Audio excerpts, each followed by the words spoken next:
মুসলমানদের বাড়ি ঘর পুড়িয়ে দিয়ে শুরু করলো, মা বোনদের ইজ্জত নিয়ে খেলা করা শুরু করলো। যেমন পার্শ্ববর্তী রাষ্ট্র আমাদের ইন্ডিয়া, কথাগুলো বললে অনেকের গায়ে লাগবে, অনেকে কষ্ট পাবে। ওই ইন্ডিয়ার মধ্যে দেখেছি আমার মা বোনেরা বুরকা পরে যখন রাস্তায় বাইর হয়েছে, এই বুরকাগুলো খুলে তাদের গায়ে রং মারা হয়েছে। বুরকা খুলে খুলে তাদের গায়ের মধ্যে মুসলমান। এই যে তারা কি খেলে, হোলি খেলা হয়, এই হোলি খেলা অনুষ্ঠানে কত মা বোনদের মুসলমানদের মেয়েদেরকে রং লাগাইয়া ঢং বানায়া দিছে রে। নামাজের মধ্যে গেলে মুসলমানদের হত্যা করা হয়, মুসলমানরা গরুর গোশত খাওয়ার অপরাধে তাদের হত্যা করা হয়।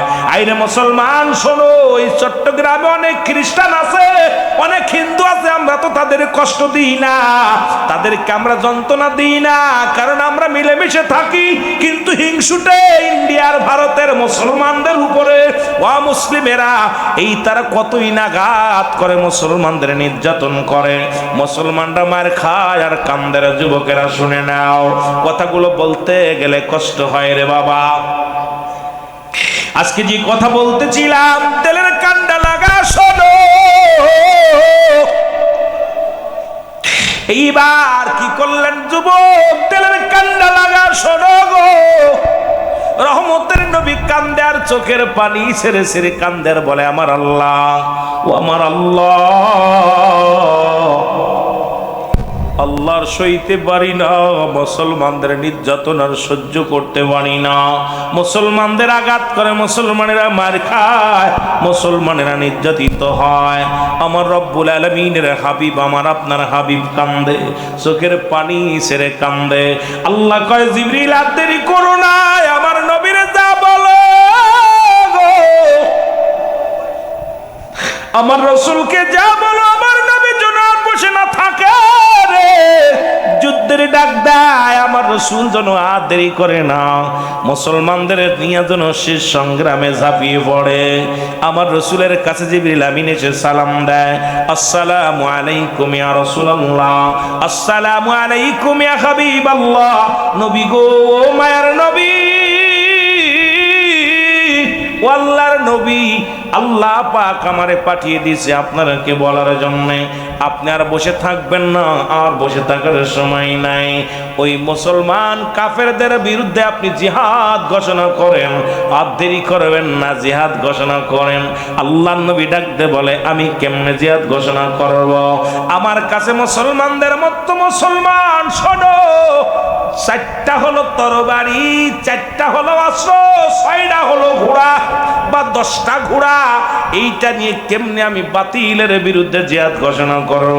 জিবরিল আমিন কয়, ইয়া রাসূলুল্লাহ, ইয়া হাবিবাল্লাহ, আল্লাহ আমাকে হুকুম দিছে, আপনি আর দেরি করবেন না, আপনি বাতিলের বিরুদ্ধে জিহাদ ঘোষণা করেন। জোরে বলেন মারহাবা। আপনাদের কষ্ট হচ্ছে? ছেড়ে দিব? উঠাউঠি করা যাবে না, উঠাউঠি করা যাবে না। এখানে 2টা জিনিস পায়, একটা রহমত, একটা গজব। একজন উঠতেছে, তার দিক খেয়াল চলে যাচ্ছে, আর পুরো মাহফিলের সব গজব তার গাড়ের পাশ চলে যাচ্ছে। আপনি মনে করছেন এখানে সাধারণ জায়গা? এই মোটটা আজকে রিয়াজুল জান্নাহ বেহেশতের বাগান, এখানে আপনার দ্বারাই কিঞ্চিত পরিমাণ মাহফিলের ক্ষতি হইলে আল্লাহ আপনাকে ছাড়বে না। এখানে 2টা জিনিস, একটা রহমত, একটা গজব। কি পাওয়া যাবে? রহমত আর গজব। এই যে উঠতেছেন, তাদের ডায়াবেটিস, তারপরে ডায়াবেটিস 2-4 জন দা টুকটুক করে উঠতেছেন, আপনার বসতে কয় কেটা মাহফিলে? যাদের এই যে বসতে কষ্ট হয়, আপনার আসতে কয় কেটা? সারা পৃথিবীর মানুষ যদি আল্লাহর গোলামি না করে, আল্লাহর কিছু আসে যায়? কথা কয় না কেন? আসে যায়? আসে যায় না। আপনাকে তো কেউ পায়ে ধরে বসায় নাই, আপনি বসা পর মাহফিলের সৌন্দর্য নষ্ট করে টুক করে উঠে যখন সামনে থেকে ওঠেন, আরো 10টা ভাইয়ের ক্ষতি করেন, আরো 10টা ভাইয়ের দৃষ্টি আকর্ষণ আপনার দিকে চলে যায়। তখন দেখা যায় মাহফিলের মুড তাদের নষ্ট, ভিতর থেকে নষ্ট, একটা ভিতর আবেগ আসছে, এসব আপনি তার ক্ষতি করলেন। আহা, এই জন্য আমার দেশের মুসলমানের, গোটা পৃথিবীর মুসলমানদের কপাল খারাপ। রাসূল পাক সাল্লাল্লাহু আলাইহি সাল্লাম আদব শিক্ষা দিছে আগে। হুজুর সাল্লাল্লাহু আলাইহি সাল্লাম আদমনে এমন, যখন সাহাবীরা বসতেন, রাসূল কথা বলতেন, সাহাবীদের মাথার উপরে পাখি বসতেন, পাখি বসে যেতেন। হুজুর সাল্লাল্লাহু আলাইহি সাল্লাম কথা বলতেছে, একটু খাইভাবে চাই রয়েছে, পাখি মনে করছে গাছ, পাখি এসে মাথার পর বসছে। রাসূল হাসি দিয়েছেন, কি আশ্চর্যজনক, সাহাবীরা নড়ে না, এই পলক নড়াইতেছে না। রসুল যখন হাসি দিছে সাহাবীরা দেখে হাসে কেন, তখন নড়া লাগছে, পাখি উড়ে গেছে। আমার রসুল তাকায় দেখে আমার সাহাবীরা এত আদব যে যেভাবে বসে আছে, কোরআনের কথা হাদিসের কথা যখন হবে ঠিক ওই রকম থাকতে হবে, যেমন একদম চুম্বকের মতো লেগে থাকতে হবে, কোন কথাটা বলতে শিখতে হবে বোঝার জন্য। কিন্তু আপনারা দুনিয়া ধরছেন এমনভাবে যে মোটামুটি আপনাদের অসুস্থতা সারবেও না। এই কপাল পোড়া মানুষের কষ্ট শেষ নাই। কষ্ট পাচ্ছেন আপনারা? একটু মহব্বতের সঙ্গে দুরূদ শরীফ পড়ুন। আল্লাহুম্মা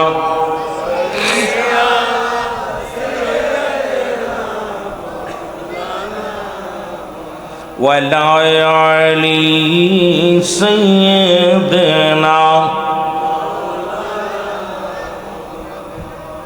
এ মুসলমান গভীর মনোযোগ। জিবরিল আমিন হুকুম দিলেন, নবীজি ডাক দিলে বলে আমার সাহাবীরা রে, তোমরা প্রস্তুতি থাকো, যে কোনো মুহূর্তে যুদ্ধের ডাক আসতে পারে, সবাই তোমরা প্রস্তুতি থাকো, সবাই তোমরা প্রস্তুতি থাকো। এই অ্যালার্মটা শুনেছে বালক দুটি 8 বছর 10 বছরের বালক অ্যালার্মটা শুনেছে, শুনিয়ে একদলই বাড়ির দিকে রওনা দিছে রে।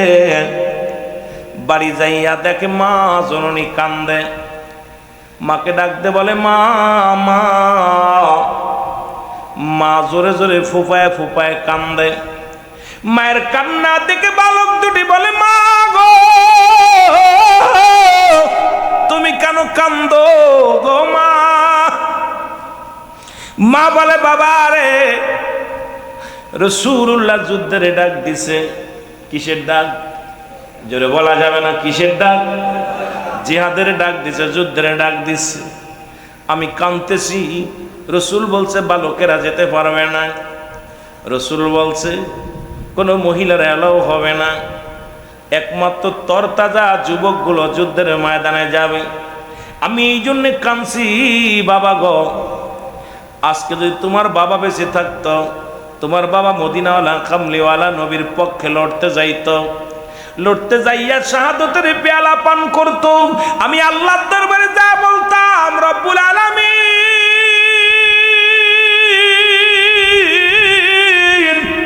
আমি একজন শহীদের বিবি রে, আজকে তোমার বাবা বেঁচে নাই, আমি শহীদের বিবি হতে পারলাম না। এই দুঃখ মনের ভিতরে নিয়ে কান্দি। কেমন মা, কেমন বিবি রে বাবা। আজকে আমিও যেতে পারছি না, কারণ রাসূলুল্লাহ বলছে মেয়েরাও এলাও হবে না। এই কারণে আমি কাঁদছি, আমিও যুদ্ধে যেতে পারবো না। বাবা তোমরাও ছোট ছোট, তোমরাও যেতে পারবা না। না হতে পারলাম নিজে শহীদ, না হতে পারলাম শহীদের বিবি, না হতে পারলাম শহীদের মা। আজকে এই কষ্ট আমার বুকের ভিতরে, ও আমার আল্লাহ, আমি আজকে কি বুকে সান্ত্বনা দিব, কেমনে মনকে সান্ত্বনা দিব আল্লাহ।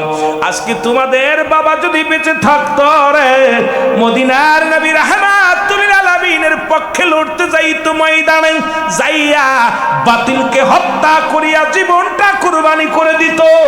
আমি মদিনার নবী, আমি আল্লাহর দরবারে দাঁড়ায় বলতাম আল্লাহ, আমি শহীদের বিবি ছিলাম, শহীদের বিবি ছিলাম। জোরে জোরে চিল্লায়া বলা যাবে না মারহাবা। কেমন মা, চিন্তা করছেন একটু? বিবি কেমন বিবি? রাসূলের প্রেমে জীবন দিতে পারে না, আফসোস করে কাঁদতেছে। রাসূলের প্রেমে সন্তান যুদ্ধ করতে যেতে, ছোট ছোট মানুষ, স্বামী মারা গেছে আগেই। জাল্লা স্বামী যদি থাকতো তাকে আমি কুরবানি করে দিতাম তোমার নামে। আজকে স্বামী বেঁচে নাই, এই আফসোস নিয়ে চোখের পানি ছেড়ে ছেড়ে কাঁদতেছে। আমার যুবক বন্ধুরা, দিলের কান্ডা লাগা শোনো। এবার যা বালক দূরে ডাকতে বলে মা মা গো, আমরা যাব যুদ্ধের ময়দানে। 8 বছর আর 10 বছরের বালক দূরে ডাকতে বলে মা আমরা যাব যুদ্ধের ময়দানে। মা বলে বাবারে, তোমরা ছোট্ট মানুষ, তোমরা এলাও হবে না, রাসূল নিবে না। ছোট ছেলে ডাকতে কয় মা মা গো, আমরা ছোট কিন্তু আমার আল্লাহ তো আর ছোট না রে মা, আল্লাহর রাস্তায় যাব যুদ্ধের ময়দানে। জোরে বলেন মারহাবা। এ দুনিয়ার মুসলমান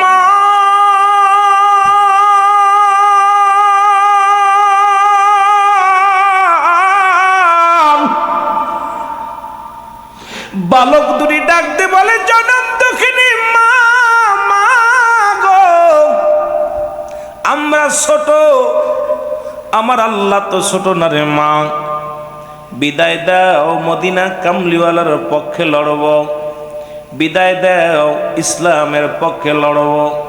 ও মা, মা গো। মা দুটি ভাইকে বুকের মধ্যে নিয়ে দুইটি ভাইকে চুমা দিলেন। চুমা দিয়া ডাকতে বলে, বাবারে, তোদের দুই ভাইকে আমি মদিনার নবী কামলিওয়ালার নামে কুরবানি করে দিলাম। জোরে জোরে চিল্লায় বলা যাবে না মারহাবা। কেমন দুঃখিনী মা, আজকে আমাদের বালকেরা তারা মাহফিল শুনতাইব। অনেক মা বলছে, বাবা রাত জাগিস না, যা লাগবো না। আরে আর নবীর প্রেমিক মহিলা কি করলেন? বালক দুটি 8 বছর আর 10 বছরের দুইটা মাসুম বাচ্চাকে ডাকতে বলে, বাবা আয় আয় আয়, মদিনার নবী কামলিওয়ালার নামে তোদের কোরবানি করে দিলাম, তোরা যা, যেন তোরা এই রসুলের প্রেম ভালোবাসা অন্তরে ধারণ করিয়া জীবন বিলিয়ে দে। জোরে বলেন মারহাবা।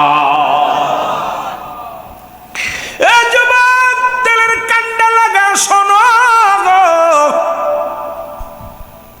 এইবার যখন নবীজি ডাক দিলেন আগামী 17ই রমজান, এই যে রমজান মাস চলে গেল, 17ই রমজান, ওদিকে 1000 কাফের আবু জেহেলের নেতৃত্বে 1000 ঘোড়া নিয়ে 1000 তরবারি নিয়ে ছুটতেছে, মুসলমানদের হত্যা করবে, মুসলমানদের বাড়িঘর দখল করে নিবে। রসুলের কাছে খবর আসলো রে। নবী ডাক দিয়ে বলে, মদিনার যুবকেরা দেরি করিস না, ও মদিনার ছেলের মেয়েরা রে, আয় আয়, আর দেরি করিস না।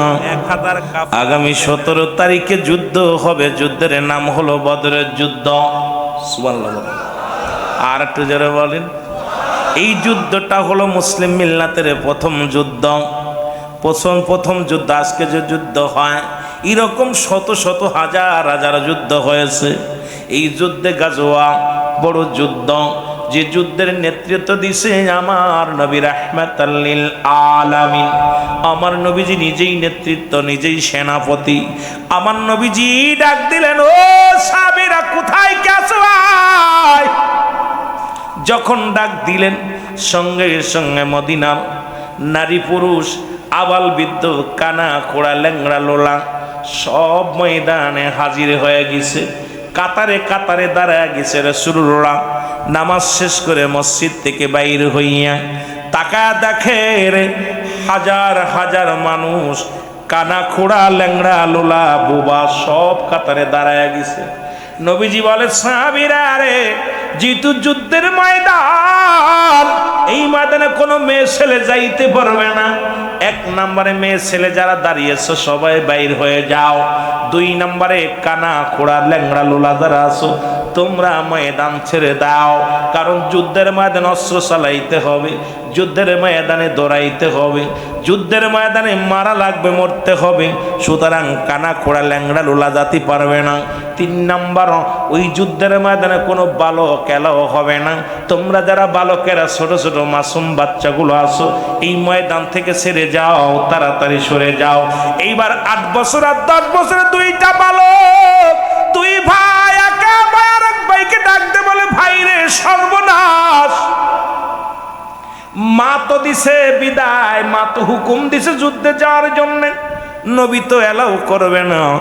এখন আমরা তো যুদ্ধে যাব, আবু জেহেলকে হত্যা করব, কেমনে যাওয়া যাবে রে ভাই?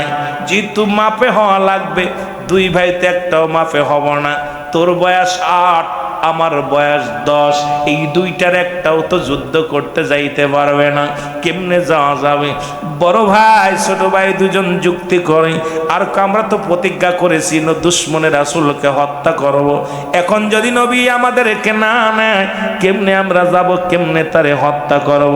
দুই ভাই বসে বসে চিন্তা করে, জোরে জোরে চিল্লায় বলা যাবে না আল্লাহু আকবার।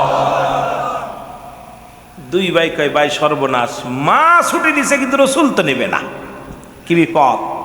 ছোট ভাই বড় ভাইরে কয়, ভাই এক বুদ্ধি কর, ওই যে একটা পাথর, ওই পাথরের পর দাঁড়া, পাথরটার পর দাঁড়াইলে মাফে ঠিক হইবি। তুই সামনে দাঁড়া, দুই ভাই এক জায়গায় দাঁড়ানো যাবে না, তুমি সামনে দাঁড়াও, আমি পিছে দাঁড়াই, আগে তুমি হয়ে নাও, তারপরে দেখ মানে পাথরের পর দাঁড়া। রসুল মাপ দেওয়া শুরু করছে, মাপতে মাপতে রসুল যাও, এই 10 বছর বয়স যে বালক,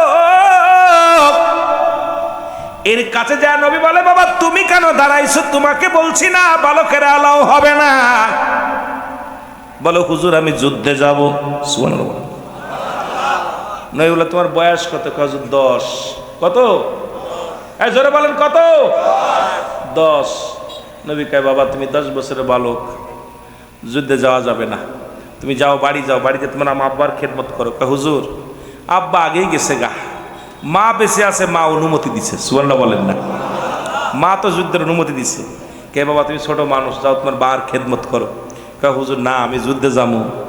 কয় বাবা তুমি তো ছোট মানুষ। কয় হুজুর মাপতে দেখেন, মাপে নিচ্ছেন না? মাপে তো নিচ্ছেন, আজকে সব সৈন্য তো মাপ দিচ্ছেন, মাপ দেন না। হুজুর কয় তুমি দাঁড়াইছো কই? হুজুর কয় তুমি দাঁড়াইছো কই? হুজুর পালক বলে হুজুর মাফে হওয়ার জন্য। সুবহানাল্লাহ বলেন না? নবীজি কয় তুমি দাঁড়াইছো কোথায়? বালক কয় হুজুর মাফে হওয়ার জন্য। কথা কি বোঝেননি? রসুল তাকায় দেখে নিচে বিশাল একটা উঁচু পাথর, পাথরের উপরে এইরকম একবার এই জায়গা দাঁড়াইছে, সবার চাইতে বড় দেখা যাচ্ছে। আসলে বয়স কত? কথা বলেন কত? আহারে নবীর প্রেম। এই যে আমার পাগলরা বসে আছে, দেখছেন না ছোট বাচ্চাগুলো, কত যুবকগুলো দোকানে আড্ডা মারতেছে, আর আমার বালকগুলো বয়া বয়া আহা নবীর প্রেমের আলোচনা শুনতেছে। আল্লাহ ওদের হায়াতের মধ্যে বরকত দান করুন, সকলগুলো নাম। রসুল বলছে বাবা বয়স তোমার 10, যাইতে পারবা না, তুমি থাকো বা বাড়ি যাও। হুজুর আমাকে মাপ দেন, মাপ দেন। দাঁড়াইছো কই? হুজুর মাপে হওয়ার জন্যে। মাপ দিছে। হুজুর আমার লইয়া যান, হুজুর হুজুর আমার নিয়ে যান, যুদ্ধের মধ্যে যাবো, হুজুর আমার বল আছে সব কিছু। রসুলের আবেগ দেখে কয় যা তুই এলাও। সুবহানাল্লাহ বলেন না? রসুল এটার এলাও করছে, যা। একটু দেখতে শুনতে 10 বছর বয়স, দেখতে শুনতে একটু বড়। রসুল বলছে তুই এলাও, যা। এইখানে বয়েন, আর বয়েন, তুই এলাও। এলাও করছে। ছোট ভাই দূর থেকে দেখে বড় ভাই এলাও হয়েছে, এবার নিজেও তো দেখতাম। রসুল হাঁটতে হাঁটতে যায় দেখে ছোট্ট 8 বছর বয়স। কয় বাবা তুমি? কত যুদ্ধে যাব? রসুল কয় তোমার বয়স কত? 8। কত বছর? এই আসতে কত না, জোরে কইতেন রে? 8 বছর। নবী কয় তুমি ছোট মানুষ, যাও তোমার মা বাবার খেদমত করো, তুমি পরে যুদ্ধে যেও। কয় না হুজুর আমার যাবো, আমি হুজুর আমার মা বাবার খেদমত করে। হুজুর বাপ মারা গেছে, মা বেঁচে আছে, মা হুকুম দিছে। সুবহানাল্লাহ বলেন না? মা হুকুম আমার লইয়া যান হুজুর। নবীজি কয় না বাবা তুমি ছোট মানুষ, যাওয়া যাবে না, তুমি যাও বাড়ি যাও। কয় হুজুর আমার লইয়া যান। কান্নাকাটি শুরু করছে, প্রচুর কান্না কান। হুজুর আমার লইয়া যান, আমি যুদ্ধে যাবো। রসুল কয় তুমি ছোট মানুষ, কান্দে না বাবা, যাও। কয় হুজুর ওই যে ওইটা নিচ্ছেন না? কয় হ, ওইটাই আমার বড় ভাই, ওর বয়স কত? 8-10 বছর। কয় বছর? হুজুর ওর বয়স 10, আমার বয়স 8 বছর। হুজুর নবীজি কয় ওইটা তো দেখতে শুনতে একটু বড়, তারপরে ওইটা তো একটু বড় বছর লম্বা আছে, এই জন্য নিছি। কয় হুজুর যুদ্ধে গেলে কি লাগবো? কয় যুদ্ধে গেলে অস্ত্র চালাইতে হইব, যুদ্ধে বল লাগবে, শক্তি লাগবে, এই ময়দানে দৌড়াদৌড়ি করা লাগবে। তুমি ছোট মানুষ। কয় হুজুর আমার একটা সুযোগ দেন না। কয় কি সুযোগ? কয় হুজুর যুদ্ধে যদি বল লাগে, আমার বাল্য লাগে, আমার কুস্তি ধরাই দেন, যদি বাই যদি পরা যায় মানে আমার নিবেন। সুবহানাল্লাহ বলেন? আর আসতে কইবেন না জোরে কইবেন? ছোট মানুষ কেমনে যুক্তি দেয়? নবীরে কইতে রসুল ইয়া রাসূলুল্লাহ ইয়া হাবিবাল্লাহ, যেহেতু যুদ্ধের ময়দানে শক্তি লাগবো, তাহলে পারে আমার বাল্য লগে কুস্তি, 10 বছর 2 বছরের বড়, ওর লগে আমার কুস্তি ধরাই দেন, যদি আমি জিতে যাই তাহলে আমার নিবেন। নবী দেখছে সারে না, সারা বান্দা না, কারণ রসুলকে এমনভাবে ধরছে। ওকে ঠিক আছে, ডাক দিছে এদিকে। 2 ভাই গেছে, আয়া বাইরে। কয় ভাই বাইরে আমি যুদ্ধে যাবো। কয় যাবি? তোর তো নিবে না। নবী কয় ভাই শোনো, তোমার লগে আমার কুস্তি ধরতে বলছে, কুস্তি ধর্ম, তুমি বয়সে আমার 2 বছরের বড়, তোমার গায়েও বল বেশি, তুমি যে ধরো আমি তো পারবো না, তুমি আমার আস্তে ধরবা, আমার আস্তে ধরবা, আমি তোমার ধাক্কা দিয়ে ফেলে দিব, তুমি তুমি কি হবা? তুমি পরাজয় হবা, আমি জয় হব। যুদ্ধে যেতে আমার লইয়া যাবে ভাই, খবরদার আমার তুইয়া যাস না। সুবহানাল্লাহ বলেন না। রসুল দূর থেকে খালি তাকায় তাকায় দেখে দুই ভাই ফিস ফিস করে কি যেন আলাপ করে, কথা বুঝছেননি? নবী খালি দেখতেছে দুইবার আলাপ। ছোট ভাই কয় ভাই আমার তুইয়া যাস না, তুই কিন্তু জোরে ধরলে আমি পারতাম না, কারণ 2 বছরের পরে তুই জোরে ধরিস আমি তো পারতাম না, গায়ে বল নাই, কিন্তু আমার তো যুদ্ধে যেতে হবে।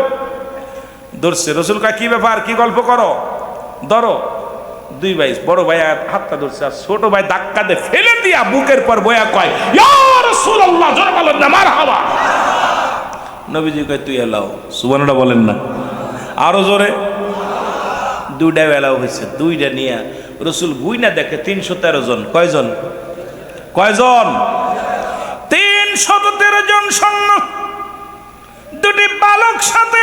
রসুল বললেন তুই এলাও। দুইবার গণনা করে দেখে 313 জন। রসুল এবার অস্ত্রের দিকে তাকাইলেন। অস্ত্রের সংখ্যা হলো, কোন কিতাবের মধ্যে আছে অস্ত্রের সংখ্যা 2টি, তরবারির সংখ্যা 2টি, ঘোড়ার সংখ্যা 8টা। কোন জায়গা আছে ঘোড়ার সংখ্যা মুসলমান 8টা, তরবারি 4টা। ও যুবক বন্ধুরা শুনে নাও, এবার কার হাতে তরবারি দিবে, কাকে ঘোড়া দিবে? যুদ্ধের ময়দানে 1000 সৈন্যের সঙ্গে লড়তে হবে। রসুল চোখের পানি ছেড়ে এরপরে সাহাবীদের ডাক দিলেন, সাহাবীরা রে আয়। নবীজি বলেন তুমি কি রোজা আছো? বলে জি হুজুর। যুদ্ধে যাবে সৈনিকেরা রোজা। নবীজি বললেন তুমি কি রোজা আছো? বলে জি হুজুর। বলে কি খেয়েছো? বলে হুজুর একটা খুরমা খেয়েছি। ওকে ডাকতে বলে হুজুর তুমি রোজা আছো? নি জি হুজুর। তুমি কি খেয়েছো? বলে হুজুর একটু পানি খেয়ে রোজা আছি। আরেকজনকে ডাক দেই নবীজি তুমি রোজা আছো? নি বলে জি হুজুর, শুধু নিয়ত করে রয়েছি। আরেকজনকে ডাক দেয়, বলে একটা খুরমা খেয়েছি। রসুল কান্দে, আর চোখের পানি ছেড়ে কান্দার বলে আল্লাহ আজকে 1000 সৈন্যের সঙ্গে 313 জন সৈন্য নয় আমি লাগবো। আমার সাহাবীদের পেটে ক্ষুধার্ত অবস্থায়, আমার সাহাবীরা রোজা রয়েছে না খায়। কোন সাহাবী রোজা আছে শুধু পানি খেয়ে, কোন সাহাবী রোজা আছে একটা খুরমা খেয়ে। রসুল সাহাবীদের মুখে দিকে তাকায় দেখে মুখটা বড় মলিন। নবী কান্দার বলে আল্লাহ তুমি যদি এদের শেষ করে দাও, আমি কাদের কাছে দিনের দাওয়াত দিব? রব্বুল আলামিন, রব্বুল আলামিন ইসলাম যদি পরাজয় হয় রে, আমি কার কাছে দিনের দাওয়াত দিব? আমি কার কাছে যাব রে আল্লাহ? আল্লাহ গো আমার উম্মতের দিকে তাকাইলে রে আমি নবী সইতে পারি না। আমি নবী কেমন করে তাদের যুদ্ধের ময়দানে নিব রে? ওই অস্ত্রের সঙ্গে কি নিয়ে মোকাবেলা করবে, কি করে যুদ্ধ করবে রোজা থাকিয়া? সাহাবীরা বলে হুজুর আপনি কেন কান্দেন গো নবী? নবী কই সাহাবীরা রে তোমাদের মধ্যে অধিকাংশ রোজা আর অধিকাংশ রোজাদার না খেয়ে রোজা আছো। অধিকাংশ রোজাদার তোমরা ইফতারি কি করেছো, তোমরা খেজুর খুরমা খেয়ে রোজা আছো। আমি নবী নিজেও তো রোজাদার। ও মুসলমান শোনো, রাসূল চোখের পানি ছেড়ে কান্দে রে, হাত উঠা দেশে রব্বে কারিমের দরবারে ডাকতে বলে রব্বে কারিম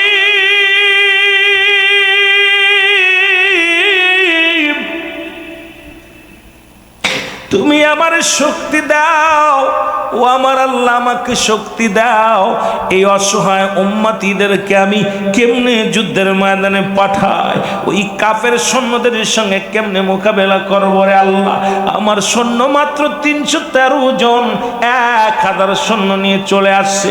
এখন তো মিনিটের মধ্যেই কতল করে ফেলবে আমাদেরকে, মিনিটের মধ্যে শেষ করে ফেলবে আমার উম্মতের। আল্লাহ আমার উম্মতীদেরকে যদি শেষ করে দেয়, আমি নবী কার কাছে দিনের দাওয়াত দিব? আমি কার কাছে কালেমার দাওয়াত দিব রে আল্লাহ? আল্লাহ আমার সাহাবীদের তুমি দয়া করো। জোরে জোরে চিল্লায়া বলা যাবে না আল্লাহু আকবার।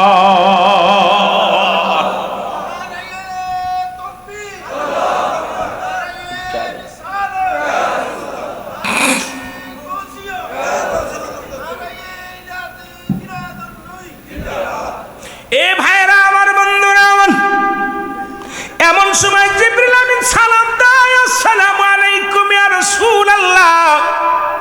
আসসালামু আলাইকুম ইয়া হাবিবাল্লাহ, আসসালামু আলাইকুম ইয়া রাহমাতাল লিল আলামিন।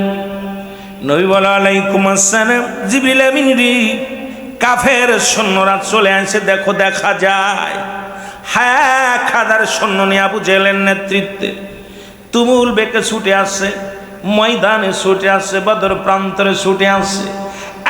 জিবরিল তুমি এখন কিসের জন্য আইলা? এখন তুমি কহি নিয়ে আসো রে? জিবরিল আমিন বলে ইয়া রাসূলুল্লাহ ইয়া হাবিবাল্লাহ, এখন আমি আপনার কাছে ওহী নিয়ে আসি না, আপনাকে এটা শুভ সংবাদ দিতে আইলাম। রাসূল বলে কি শুভ সংবাদ দিতে আইলাম? বলে হুজুর আপনি বাম দিকে তাকায় দেখেন। নবীজি বাম দিকে তাকাইলেন, তাকায় দেখি রে 1000 সৈন্য দেখা যায়। নবীজি তাকায় দেখে সবার হাতে তরবারি, সবার কাছে যানবাহন। নবীজি তাকায় আশ্চর্য হয়ে গেলেন, পাগড়ি মাথার মধ্যে পাগড়ি, কারোর মাথায় টুপি, সাদা কাপড় পরিধানে রয়েছে। নবী ডাক দেখায় জিবরিল কারা রে? নবীজি বলা পরে জিবরিল আমিন কয় ইয়া রাসূলুল্লাহ ইয়া হাবিবাল্লাহ, আমি আজকে জিবরিল আমিন ওহী নিয়ে আসি নাই, রব্বুল আলামিন 3000 ফেরেশতা পাঠিয়ে দিয়েছে নবী গো, 3000 সৈন্য পাঠিয়ে দিয়েছে আসমান জমিন থেকে। ইয়া রাসূলুল্লাহ ইয়া হাবিবাল্লাহ, আসমান থেকে জমিনের মধ্যে পাঠা দিয়েছে রে 3000 তরবারি নিয়ে, 3000 অস্ত্র নিয়ে। নবী গো এই 3000 ফেরেশতার কমান্ডার হইলাম আমি, আপনি 313 জনের কমান্ডার আপনি, আমি 3000 কমান্ডার হলাম আমি। আর আমার আল্লাহ রাব্বুল আলামিন 5000 সৈন্য মজুত রাখছে, আপনি হুকুম দিলে চলে আসবেন, একটা মিনিট দেরি করবে না নবী গো। আপনি ভয় পান কেন? টেনশন করেন কেন? যুদ্ধের শুরু করতে বলেন, সাহাবীদেরকে শুরু করতে বলেন, আপনি আগে থেকে নেতৃত্ব দেন, আমি আপনার পাশে আছি নবী গো। ও নবী এই হলো 3000 আর আপনার হলো 313 জন, মোট 3000 শরীয়তে আছে 313 জন, বাতিনি ভাবে আছে 3000, আর 5000 পর প্রস্তুতি আছে গোডাউনের মধ্যে, যদি লাগে আপনি ডাক দেন চলে আসবে। আল্লাহর নবীজি দেখে একটা মিষ্টি হাসি মারলেন। নবী কয় সাহাবীরা রে, তোমরা গুটি গুটি প্যাঁ চলো, আগে চলো ময়দানের দিকে। ওদিকে গুপ্তচর আসে আর দেখে রে, আরে ওরা কেউ কেউ বলেছিল রাসূলের সৈন্য সীমিত, আবু জেহেল পাঠিয়ে দিয়েছে, দেখে আসো মুহাম্মাদের অবস্থা, দেখে আসো মুসলমানদের অবস্থা। আয়া দেখি রে ওই ময়দানে 1000 মানুষ। যে আবু জেহেলকে ডাক দিয়ে কয় সর্বনাশ আবু জেহেল রে, মুসলমানরা মিথ্যা বলেছে, ও যে মক্কা মদিনায়, ওই মদিনার অলি গলির মধ্যে শুধু মুসলিম সেনা আর মুসলিম সেনা। জোরে জোরে চিল্লায় বলো মারহাবা।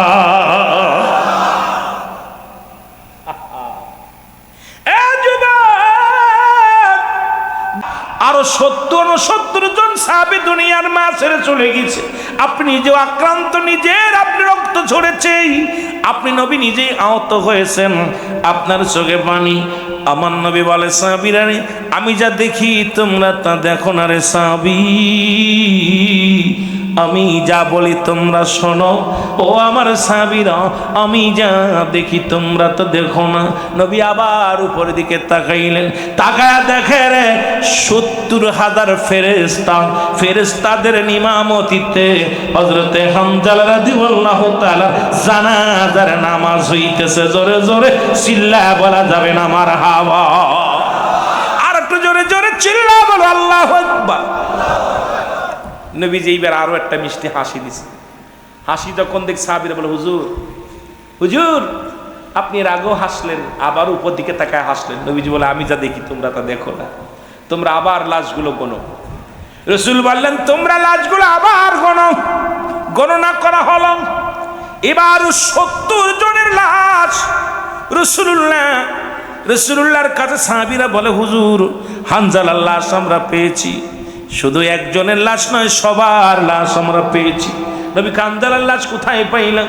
বলে হুজুর হযরত আমির হামজার লাশের পাশে আছে হানজালার লাশখানা, যেখানে রেখেছিলাম ঠিক সেখানেই আছে নবী গো।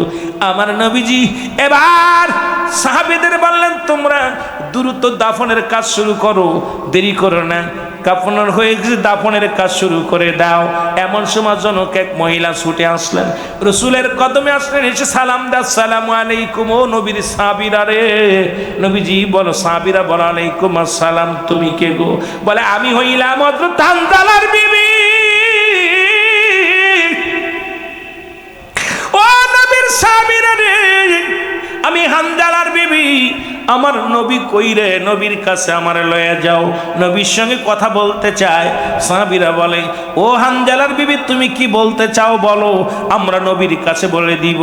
এবার হানজালার বিবি কয়, না না, আমাকে একটু লয়ে যাও, আমি আমার রসুলের কদমে কিছু কথা বলবো, গোপনীয়তা কথা বলবো। এবার রসুলের কাছে যে সালাম দিয়া বলি, ইয়া রাসূলুল্লাহ, ইয়া হাবিবাল্লাহ, আপনি নিজে আক্রান্ত, এরপরে আপনার কাছে অনুমতি নিতে আইলাম। নবী বেয়াদবি মাফ করবেন নবী গো, হানজালার বিবি আসছে, আপনার সঙ্গে একান্ত কথা বলতে চায়। নবী বলে, আসতে বলো। নবীজি বললেন, আমার হাতটা ধরে নিয়ে ওই পাথরটার উপরে বসায় দাও। রসুলকে নিয়ে বসানো হলো একটা পাথরের উপরে। নবীজি বললেন, সাদা চাদরটা টানায়া দাও, যেহেতু নি বেগানা নারী, আমি পুরুষ, সুতরাং মাঝে একটা পর্দা টানায়া দাও। এবার একটা চাদর টানিয়ে দিলেন। হানজালার বিবি আসলেন, নবীজিকে সালাম দিলেন, আসসালামু আলাইকুম ইয়া রাসূলুল্লাহ, ইয়া হাবিবাল্লাহ। নবী ওয়ালাইকুম আসসালাম। হানজালার বিবি, তুমি কি বলতে চাও বলো। বলি, ইয়া রাসূলুল্লাহ, ইয়া হাবিবাল্লাহ, আজকে 70 জন শাহাদাতের পেয়ালা পান করেছে, হুজুর আপনি 70-69 জনকে দাফন দিবেন নবী গো, আমার স্বামীর দাফন দিবেন না। রাসূল বলে, কি বলতে চাও তুমি? বলে, ইয়া রাসূলুল্লাহ, ইয়া হাবিবাল্লাহ, আমি জানি যারা ইতিপূর্বে যারা অন্যান্য যুদ্ধের ময়দানে যায় যারা শাহাদাতের পেয়ালা পান করেছে, সবাইকে আপনি বিনা গোসলে তাদের দাফন করেছেন। ইয়া রাসূলুল্লাহ, ইয়া হাবিবাল্লাহ, আমার স্বামী হযরত হানজালার উপরে গোসল ফরজ। ইয়া রাসূলুল্লাহ, ইয়া হাবিবাল্লাহ, আমার স্বামীকে গোসল না করায়া দাফন দিবেন না, কারণ আমার স্বামীর উপরে গোসল ফরজ হয়ে গেছে। আল্লাহর নবী বলে, বিবিরা, হানজালার বিবি, তুমি কি তোমার স্বামীর লাশ দেখছো? বলো, হুজুর দেখি না। নবী বলেন, যাও তোমার স্বামীর লাশ মুবারক দেখে আসো। এবার হানজালার বিবি ছুটে গেলেন স্বামীর লাশ দেখার জন্যে। যখন মুখটা খুললেন, মুখটা খুলে দেখে রে হযরতে হানজালা রাদিয়াল্লাহু তাআলা মাথার চুলগুলো বেয়ে বেয়ে পানি পড়তেছে। রাসূলের মুসলমান শোনো, হানজালা বিবি তাকায় দেখে অন্য লাশগুলো সব কাপড়গুলো, লাশের কাপড়গুলো রক্ত মাখা, হানজালার কাপড়গুলো শুধু ভিজা। এবার হানজালার বডির দিকে তাকাইলেন, তাকায় দেখে প্রতিটা পশমের গোড়া ভিজে রয়েছে। এক দড়ি যায় বলি, ইয়া রাসূলুল্লাহ, ইয়া হাবিবাল্লাহ, আমি কি দেখলাম অন্যান্য শহীদের সব রক্ত মাখা, জামার মধ্যে রক্ত মাখা, কাপড়ের মধ্যে রক্ত লেগে আছে, কিন্তু আমার স্বামীর গায়ের ভিতরে রক্ত মাখা আমি দেখি নাই, আমি দেখেছি পানি ভিজানো। আমার নবী, হানজালার বিবি রে, তুমি শোনো, তোমার স্বামীকে দুনিয়ার কোন সাধারণ পানিতে গোসল করানো হয় নাই। রব্বি কারীম হানজালার উপরে খুশি হইয়া আমি নবীর প্রেমে জীবন দেওয়ার কারণে, ইসলামের জন্য জীবন দেওয়ার কারণে জান্নাতি পানি দিয়া আসমানি ফেরেশতারা তোমার স্বামীর গোসল করাইছে রে হানজালার বিবি। শুধু তাই নয়, আসমান রাজ্যে 70,000 ফেরেশতারা দাঁড়ায়া তোমার হানজালার জানাজার নামাজ পড়েছে। জোরে বলেন মারহাবা। আর একটু জোরে জোরে চিল্লায় বলা যাবে না মারহাবা। আমার নবীর কদমে হানজালার বিবি ডাকতে বলে, নবী গো, আমি আপনার কাছে দোয়া চাই, আপনি আমার জন্য দোয়া করবেন, আমি আর জীবনে আর শাদী মুবারক করব না। ইয়া রাসূলুল্লাহ, ইয়া হাবিবাল্লাহ, আমি যেন আমার স্বামীর স্মৃতি ধরে রাখতে পারি, কিয়ামতের ময়দানে যেন আমার শহীদ স্বামীর পরিচয় আমি উঠতে পারি। ইয়া রাসূলুল্লাহ, ইয়া হাবিবাল্লাহ, কিয়ামতের ময়দানে আমি যেন আল্লাহর দরবারে বলতে পারি, আল্লাহ, আমি শহীদের বিবি ছিলাম, আমি শহীদের বিবি ছিলাম। সুতরাং আল্লাহর রাস্তায় যারা জীবন দেয়া যায়, দুনিয়া আখিরাত দুইটাই তারা পেয়ে যায়। আমরা আজ থেকে প্রতিজ্ঞা করব, দয়াল নবীর প্রেম ভালোবাসা অন্তরে ধারণ করে রব্বি কারীমের গোলামি করতে করতে জীবনটাকে কুরবানি করে দিব। জোরে জোরে চিল্লায় বলেন মারহাবা। এসেছেন যত নবী সকলের ইমাম, সালাম তোমায় গো নবী, হাজারো সালাম নবী।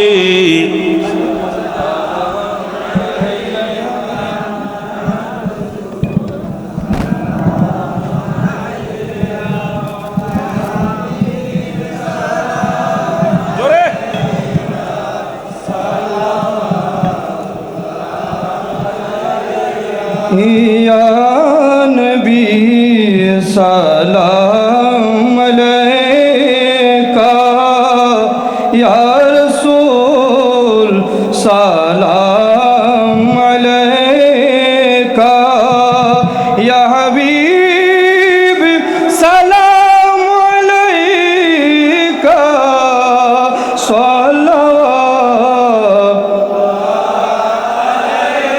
हबीब सैयदी या रसूल अल्लाह, मेरे आका व या हबीब अल्लाह, मोदीना मोनेर बसोना, मोदीना মনের যাচনা, ওই মদিনা দুঃখের সান্ত্বনা,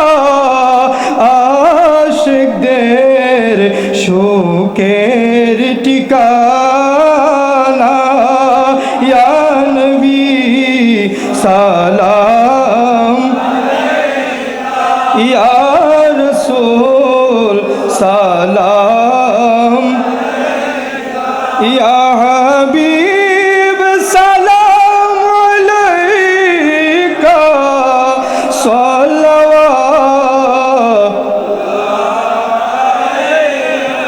ओ नबी मदीनाय निबेनी, নীল যে কেন নেন না, মনে যে